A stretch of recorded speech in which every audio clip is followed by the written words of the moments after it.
Hello IGNOU students, आज हम आपके लिए लेकर आए हैं solve sample paper BCOG 171। Friends, आपका एग्जामिनेशन 8 ऑफ दिसंबर के दिन होने वाला है इवनिंग सेशन में। अगर आपके पास ये कोर्स कोड है तो वीडियो को कंप्लीट जरूर देखिएगा। फ्रेंड्स, आपके लिए ये वीडियो इंपॉर्टेंट साबित होगी। चैनल पर नए हैं तो सब्सक्राइब कर लीजिए एंड बेल नोटिफिकेशन को भी जरूर ऑन रखिएगा। इग्नू से जुड़ी हुई सभी जानकारी आपको चैनल पर समय समय पर देखने को मिलती रहेगी। कोई भी इंपॉर्टेंट इन्फॉर्मेशन आप स्किप नहीं करेंगे। So without wasting any time हम बात करेंगे सैंपल पेपर की। आप देख सकते हैं ये सैंपल पेपर हम आपके लिए लेकर आए हैं gulibaba.com से।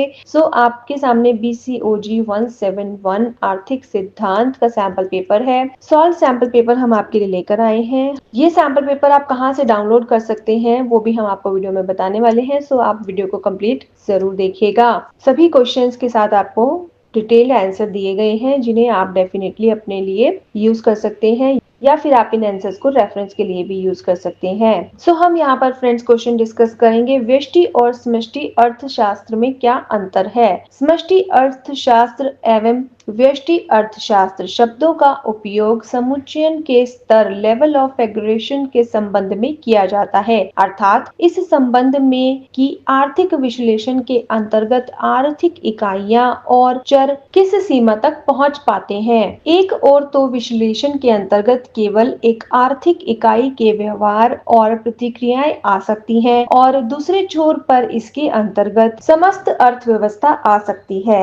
इन शब्दों माइक्रो और मैक्रो की व्युत्पत्ति ग्रीक शब्दों मिक्रोस एंड मैक्रोस से हुई, जिनका क्रमशः अर्थ होता है छोटा और बड़ा। व्यष्टि अर्थशास्त्र मैक्रो इकोनॉमिक, इसके अंतर्गत एक आर्थिक इकाई या आर्थिक इकाइयों के एक छोटे समूह की आर्थिक क्रियाओं का अध्ययन किया जाता है, जैसे कि किसी वस्तु की कीमत के निर्धारण या किसी एक उपभोक्ता के व्यवहार या किसी एक व्यवसायी फर्म के अंतर्गत से संबंध में अध्ययन। इस संबंध में किसी वस्तु के विशेष उपभोक्ता का उदाहरण लिया जा सकता है। व्यष्टि अर्थशास्त्र के अंतर्गत हम यह जानने का प्रयास करते हैं कि यदि उस वस्तु की कीमत अन्य वस्तुओं की कीमतों, उस उपभोक्ता की आय या रुचि में परिवर्तन हो जाता है, तब उस वस्तु के लिए उसकी मांग में क्या परिवर्तन होगा। उसी प्रकार से व्यष्टि अर्थशास्त्र के अंतर्गत किसी एक वस्तु के कीमत निर्धारण के संबंध में अध्ययन किया जाता है।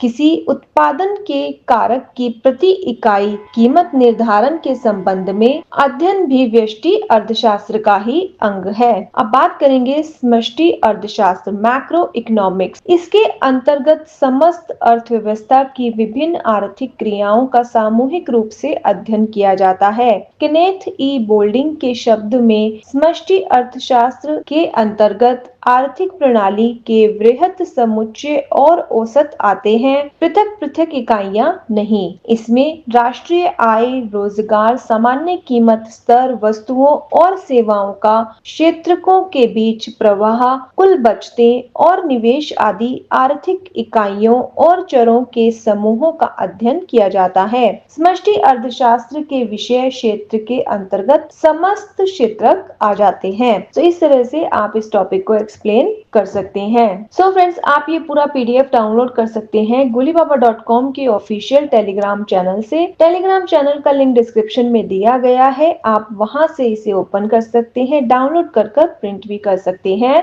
All up to you. Friends, ये क्वेश्चंस हम आपके लिए लेकर आए हैं gulibaba.com की हेल्प बुक से, जो कि हिंदी और इंग्लिश दोनों मीडियम्स में अवेलेबल है। आप अपनी प्रेफरेंस के अकॉर्डिंग परचेज कर सकते हैं। फ्लैट 50% पर आपको ये बुक ऑफर की जा रही है, जिसमें सभी टॉपिक्स कवर किए गए हैं और प्रीवियस ईयर के सॉल्व क्वेश्चन पेपर भी इंक्लूडेड हैं। ये BBA एंड BCom जी का सब्जेक्ट है। BCOG 171 principle of macro economics आर्थिक सिद्धांत। Now I wish you all the best for examination. See you soon in the next video.